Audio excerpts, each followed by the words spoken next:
प्यारे बच्चों, आज थेल्स पढ़ने का विलोम पढ़ेंगे हम लोग। तो चलिए पढ़ने पढ़ते हैं। यदि एक रेखा किसी त्रिभुज की दो भुजाओं को एक ही अनुपात में विभाजित करे तो तीसरी भुजा के समांतर होती है।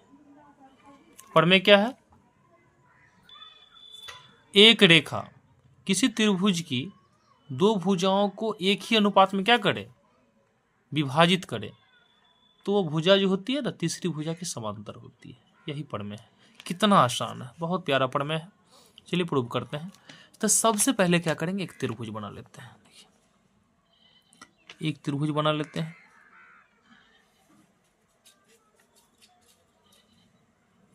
एक त्रिभुज बना लिए, इसका नाम रख देते हैं ABC।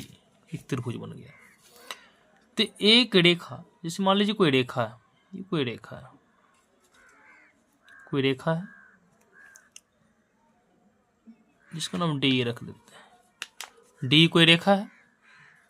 ये रेखा क्या करता है, समझे? ये रेखा क्या करता है, त्रिभुज की जो दो भुजा जैसे ए बी और ए सी को एक ही अनुपात यानी समान अनुपात में विभाजित करता है। समान अनुपात कहने का मतलब है कि ए डी बट्टे डी बी इक्वल टू ए बट्टे ई सी में क्या करता है, विभाजित कर देता है। तो आपको ये दिखाना है, यदि कोई रेखा किसी त्रिभुज की दो भुजा को एक ही अनुपात यानी समान अनुपात में विभाजित करे तो वो रेखा जो है ना तीसरी भुजा के समांतर होती है। ये प्रूव करके दिखाना है। तो चलिए, तो सबसे पहले क्या लिखेंगे, दिया है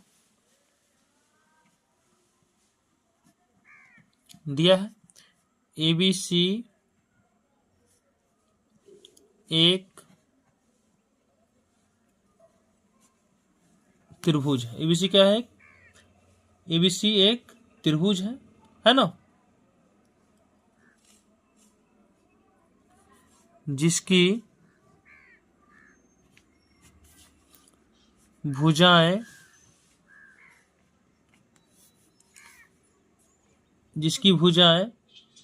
AB और AC को DE इस प्रकार विभाजित करती है कि, देखिए इस प्रकार विभाजित करती है कि AD बट्टे DB बराबर क्या है, AE बट्टे EC। ये दिया है, देखिए गौर से। यहाँ पे D एक रेखा है, ये AB और AC को इस प्रकार से विभाजित करती है कि AD बट्टे DB इक्वल टू AE बट्टे EC है। ऐसा दे दिया है, समझे? देखिए आपको सिद्ध क्या करना है, आपको सिद्ध करना है, यहाँ पे सिद्ध करना है DE समांतर BC, ये सिद्ध करना है। तो कुछ रचना करते हैं। रचना क्या करते हैं, ध्यान दीजिएगा। D से जो है ना एक लंब खींचते हैं, किस पे, AC पे। तो DM लंब AC खींच लिए, समझे? फिर E से एक लंब खींचते, इस E से जो है ना एक लंब खींचते इस पे। तो EN लंब AB खींचा। फिर देखिए बाबू, B को E से और C को D से मिलाते हैं। तो B को जो है ना E से मिला दिए और C को D से इस तरह मिला दिए। ठीक है, चलिए बहुत ही आसान प्रूफ है। प्रूव करने का प्रयास करते हैं। तो रचना पर लिखना है, तो लिख लीजिए रचना। ऐसे लिखिए, रचना और रचना क्या सबकी बताइए। तो अब DM लंब AC तथा EN लंब AB खींचा ना,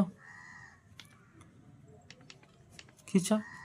फिर देखिए इसके बाद क्या किए, इसके बाद क्या किए, बी को ई से, बी को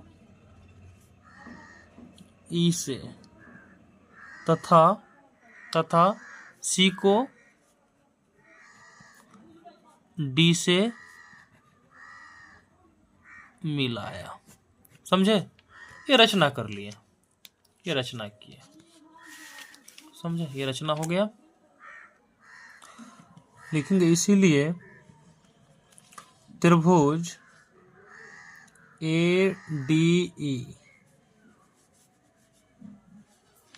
का क्षेत्रफल ऐसे लिखें, क्षेत्रफल त्रिभुज ए डी बट्टे क्षेत्रफल त्रिभुज क्या बी डी,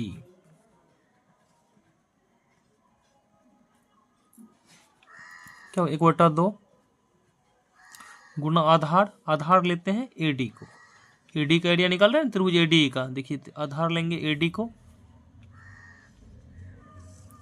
ऊंचाई क्या हो जाएगा, ऊंचाई हो जाएगा, ये लंब है ना आपका, डीएम भी लंब खींचे हैं एसी पे और ईएन भी लंब खींचे हैं एबी पे, है ना। तो आधार एडी लिए तो ऊंचाई हो जाएगा ईएन, होगा ना। अब बट्टा फिर देखिए त्रिभुज बीडी का क्षेत्रफल, तो 1/2 गुने आधार क्या है, आधार बीडी लेंगे, आधार लेंगे बीडी लिखे या डीबी लिखे, डीबी। तो ऊंचाई देखिए बीडी का जो बढ़ाया हुआ भाग है एडी तक बढ़ाएगा ना, ए तक बढ़ाए ना, बीडी को ए तक बढ़ाए, तो इसका ऊंचाई क्या हो जाएगा, ईएन ही होगा। देखिए ईएन ईएन कैंसिल हो गया, 1/2 कैंसिल हो गया, तो क्या बचा एडी बट्टे डीबी, बच गया ना। यानी त्रिभुज एडीई का क्षेत्रफल बट्टे त्रिभुज क्या है बीडी का क्षेत्रफल किसके बराबर हो गया, एडी बट्टे डीबी का। इसको समीकरण 1 मान लेते हैं, ठीक है। अब देखिए, अब क्या करते हैं, फिर समझने का प्रयास कीजिएगा। अब क्या करते हैं, देखिए अब पुनः एक बार क्या करते हैं, समझे, फिर से लिखते हैं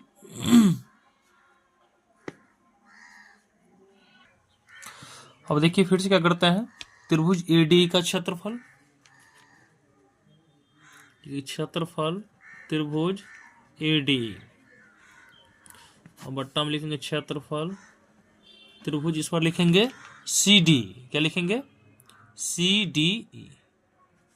अब देखिए तो त्रिभुज एडी का क्षेत्रफल क्या होगा, एडीई का क्षेत्रफल होगा 1/2 गुने आधार, इस बार ए को लेते हैं, किसको लेते हैं ए को, आधार हो गया ए, तो ऊंचाई क्या होगा इस बार डीएम होगा, ऊंचाई क्या होगा डीएम बट्टा में। देखिए अब इसका एरिया सी डी ई का 1/2 गुना आधार, आधार लेते हैं इसी को, आधार किसको लेते हैं इसी को, इसी ना यही ना सीई को या इसी जो कहिए, इसी को ना हम ए तक बढ़ाए हैं, तो इसका ऊंचाई क्या होगा डीएम ही होगा, क्या होगा डीएम होगा।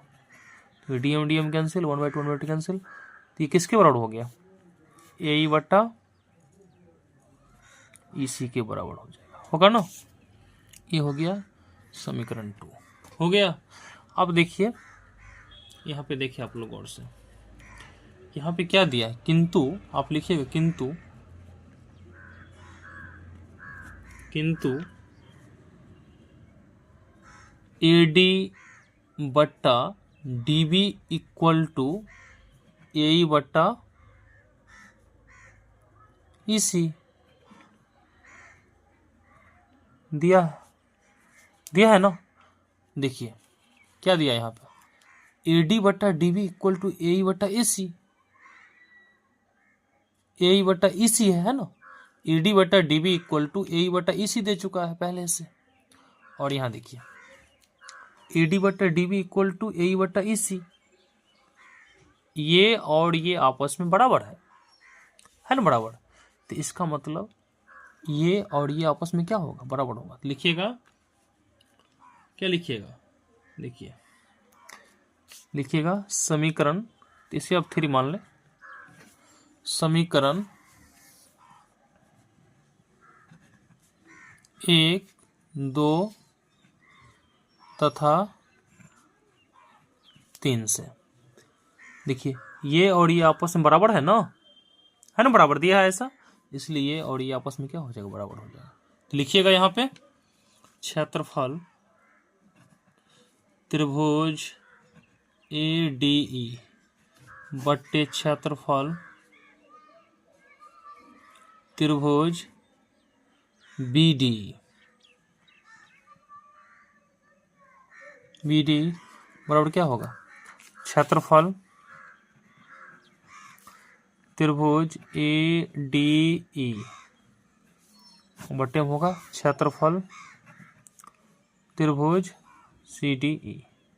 देखिए प्यारे बच्चों गौर से देखें आप, AD क्षेत्रफल है ना, त्रिभुज AD है, क्षेत्रफल त्रिभुज AD है, दोनों सेम है, इक्वल है, तो इसको यहाँ से क्या करना, काट देंगे, सेम त्रिभुज था।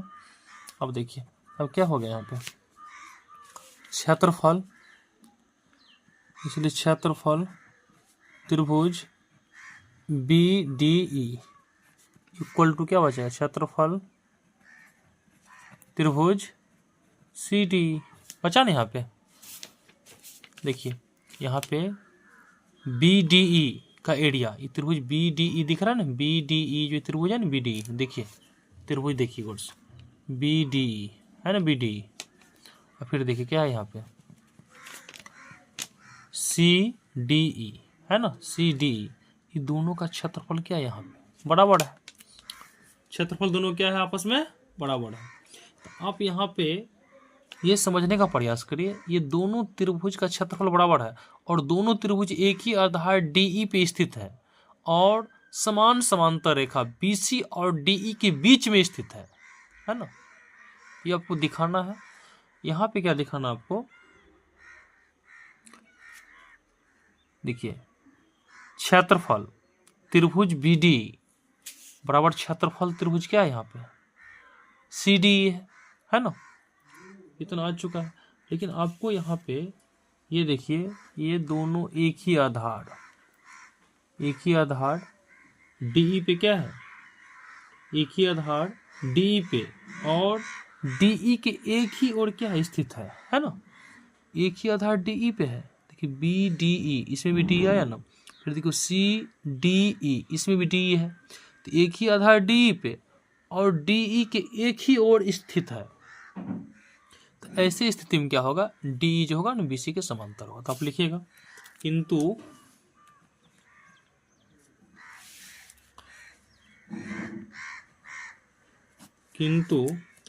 त्रिभुज BDE और त्रिभुज CDE, समझे, CDE एक ही आधार DE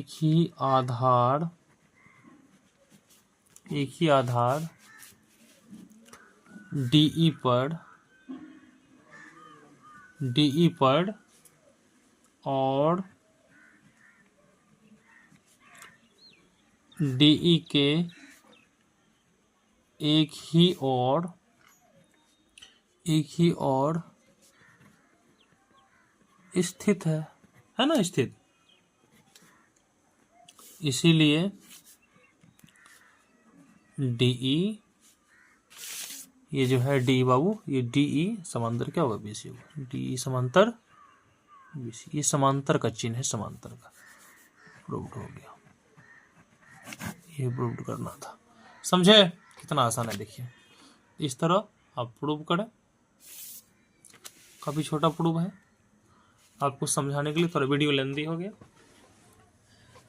तो मैं उम्मीद करता हूं कि आप लोग इसे समझे होंगे।